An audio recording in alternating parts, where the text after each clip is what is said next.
Hello बच्चों, आप जुड़ चुके हैं कॉमर्स विद अलका क्लास के साथ, जिसमें आपका बिजनेस का टॉपिक नियोजन चल रहा है। लास्ट वीडियो आपने बिजनेस का देखा है कि नियोजन होता क्या है और नियोजन की विशेषताएं।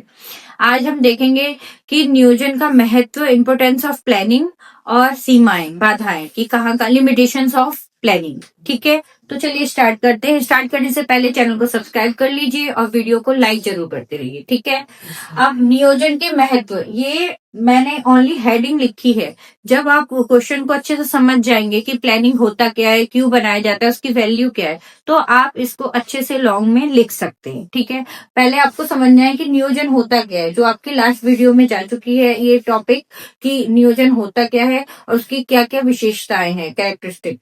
अब आप देखोगे इसमें कि वैल्यू ऑफ नियोजन, वैल्यू ऑफ प्लानिंग की, इम्पोर्टेंस ऑफ प्लानिंग, भविष्य के जोखिमों को कम करना। जब आप कोई चीज प्लानिंग से करते हैं, सोच विचार करके करते हैं, आपने कोई माइंड मैप बना रखा है, तो आपके जो फ्यूचर में होने वाली जो जोखिम होंगी वो कम हो जाएंगी। ठीक है, जैसे कुछ बच्चे प्लानिंग से पढ़ रहे होंगे, टाइम टेबल बनाया होगा, आप अप्रैल से ही कंटिन्यू पढ़ रहे होंगे, उनको बिल्कुल कोई चांस नहीं है कि उनके नंबर इधर उधर होंगे, तो वो एकदम टेंशन फ्री हैं। लेकिन कुछ बच्चे ऐसे होंगे जो अब पढ़ना शुरू करा होगा उन्होंने, तो वो जोखिम भरा है, मतलब आपने पहले से प्लानिंग नहीं किया। और अगर अभी भी आप सारी वीडियो देखते हुए अच्छे से पढ़ लेंगे तो अभी भी आप अच्छे मार्क्स ले आ सकते हैं आराम से।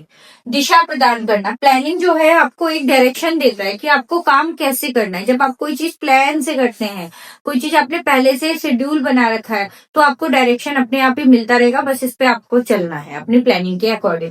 व्यवसाय के उद्देश्यों को प्राप्त करना, हम कोई भी प्लानिंग अपने एम को फुलफिल करने के लिए ही बनाते हैं कि जो हमारा उद्देश्य है उसको बना लें। जैसे किसी को 90+ स्कोर करने हैं तो उसने अपना प्लानिंग बना रखा होगा।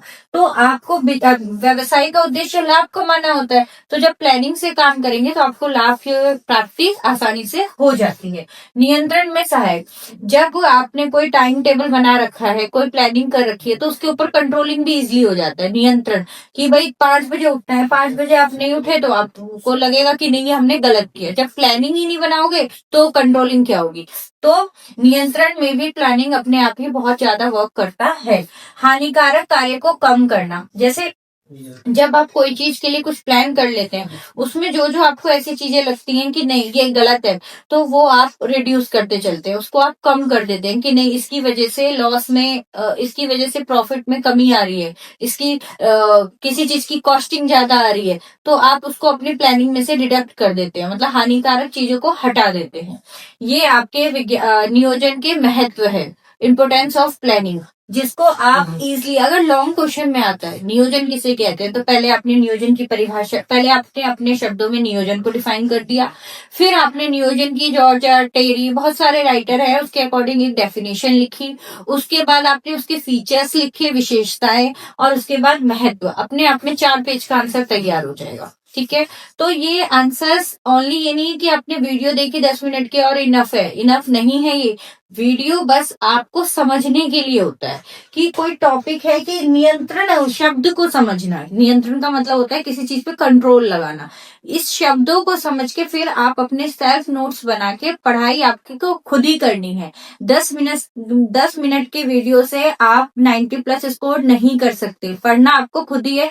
वीडियो या क्लास में टीचर या आपकी ट्यूशन टीचर कोई भी आपको बस ये चीजें समझाता है, डायरेक्शन देता है, करना आपको खुद ही है। तो इसको लॉन्ग क्वेश्चन आपको तैयार करना है, जिससे कि आपको अच्छे से नियोजन के बारे में पता चल जाए। ये प्रबंध क्या प्राथमिक कार्य, सबसे पहला काम, जैसे कि लास्ट वीडियो में मैंने आपको बताया था कि प्रबंध के 5 मुख्य कार्य हैं: नियोजन, और नेक्स्ट समन्वय, ऑर्गेनाइजिंग, नियुक्तिकरण, स्टाफिंग, निर्देशन और नियंत्रण। इन 5 काम का एक, मतलब एक तो आ गया पहला क्वेश्चन, जैसे कि आप पुरानी वीडियोस अगर देख रहे होंगे कि मैनेजमेंट क्या है, उसके फीचर्स। ठीक है, लॉन्ग हो गया। ये आपकी वीडियो बन चुकी है।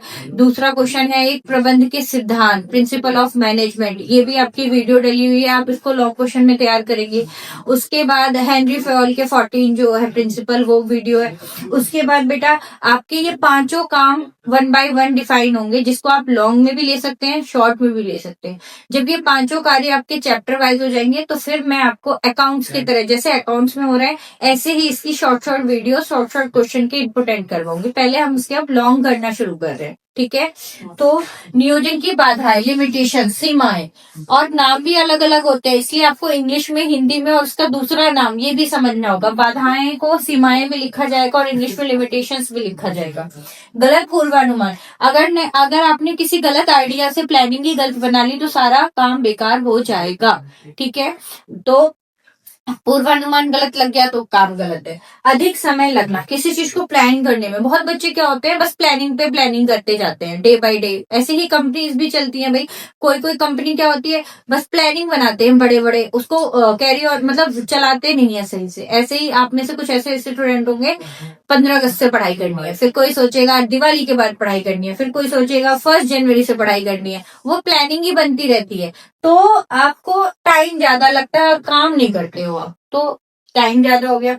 अधिक लागत अथवा अधिक खर्चीला, कई बार जो बिजनेस ट्रिप्स होते हैं मीटिंग्स के लिए होती है, छोटी छोटी मीटिंग के लिए एक जगह से दूसरी जगह जाते हैं सेल्स मैनेजर, परचेस डिपार्टमेंट का, HR डिपार्टमेंट का, और वहां जाके मीटिंग होती है। मीटिंग में होता क्या है, प्लानिंग ही तो होती है किसी चीज की, तो एक तरह से बहुत ज्यादा लागत होती है और बहुत खर्चीला भी माना जाता है प्लानिंग को। नेक्स्ट है अधिक कठोर, अगर आपने स्ट्रिक्टली कोई प्लानिंग करी है और उसको स्ट्रिक्टली किसी से फॉलो करवा रहे हैं तो ये बहुत ही कठोर है। अगर वो नहीं कर पा रहा है फिर भी अगर आप उसको स्ट्रिक्टली करवाते हो कि नहीं ये प्लानिंग में है तो ये तुम्हें करना ही करना है, तो ये बाधाएं हैं। बाधाएं का मतलब होता है दोष, आपको इसमें सारे ना दोष लिखने हैं, मतलब जो आपको उसमें कमी लगती है वो लिखने होते हैं, ठीक है। किसी भी चीज टॉपिक का जब बाधाएं, सीमाएं या दोष आएंगे तो इसकी गुडविल को ही आपको गलत तरीके से प्रेजेंट मतलब बतानी है कि इसमें क्या क्या कमियां हो सकती हैं या होती है। नेक्स्ट है बाहरी पर्यावरण से प्रभावित होना, प्लानिंग जो है बाहरी एटमॉस्फेयर से भी, एनवायरनमेंट कैसा है उससे भी इम्पेक्ट करता है। मान लो हमने प्लानिंग बनाया कि कल सुबह हम मॉर्निंग में 5 बजे वॉक पे जाएंगे और बहुत ज्यादा फॉग है, बहुत ज्यादा कोहरा है, तो आप जा पाएंगे? नहीं जा पाएंगे। तो ऐसे ही स्टडी का होता है, मान लीजिए आपने बहुत सारे रूरल एरिया ऐसे हैं जहां लाइट की दिक्कतें आती हैं, किसी बच्चे ने प्लान करा कि होल नाइट उसको पढ़ना है, उसने पढ़ नहीं पाया, उस लाइट ही नहीं है उसके यहाँ। तो ये बाहरी पर्यावरण भी होते हैं जो आपकी प्लानिंग को कहीं ना कहीं, मान लीजिए कोई बिजनेस, हम बिजनेस पे आ जाते हैं, किसी ने बिजनेस मीटिंग का प्लान कर रखा है कि उस दिन आपकी मीटिंग होगी, उस दिन फ्लाइट कैंसिल हो गई, ट्रेन कैंसिल हो गई, तो बहुत सारी चीजें बाहरी पर्यावरण की वजह से भी नियोजन पर फर्क पड़ता है, जिससे नियोजन सही से फुलफिल नहीं हो पाती है। तो आपका नियोजन के दोनों टॉपिक कंप्लीट हो गए हैं और ये एक लॉन्ग क्वेश्चन आप तैयार कर लेंगे हैंड रिटन, जिससे कि आपको बिजनेस में आगे दिक्कत ना आए लिखते टाइम। चलिए, थैंक यू बच्चों, चैनल को सब्सक्राइब जरूर कर लीजिएगा जिससे आपको आगे आने वाली सारी वीडियोस मिलती रहे।